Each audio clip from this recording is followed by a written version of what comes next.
பீரங்கி ஆங்கில கிழக்கிந்திய கும்பனியா பாஞ்சாலங்குறிச்சி சீமையை தன்வசப்படுத்திக் கொண்டார்கள். ஆனால் அவ்வூர் அரசனும் அவர்களது நீண்ட நாள் விரோதியுமான வீரபாண்டிய கட்டபொம்மன் தப்பி ஓடி தலைவரவாக திரிகிறான். அவனுக்கு அடைக்கலம் கொடுத்து ஆதரிப்பவர்கள் சிரச்சேதம் செய்யப்படுவார்கள். அவனை பிடித்துக் கொடுப்பவர்களுக்கு 1000 வராகன் இனாம் வழங்கப்படும். இது ஆங்கில கலெக்டர் அவர்களின் உத்தரவு. எவ்வளவு பீரங்கி, எவ்வளவு பட்டாளம், அவ்வளவு இருந்தும் அந்த வீரனை பிடிக்க முடியல. இப்போ பணத்தாசை காட்டி மிரட்டி பாக்குறானுங்க மோகம் கட்டவங்க.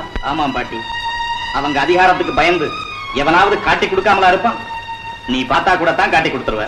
அட பாவி, யார பார்த்து இந்த கேள்வி கேட்கிற? ஏன்பா, பசிக்கு சோறு போட்டேன்னு அதை தின்ன திமுக தானே என்ன பார்த்து அப்படி பேசிட்டேன்.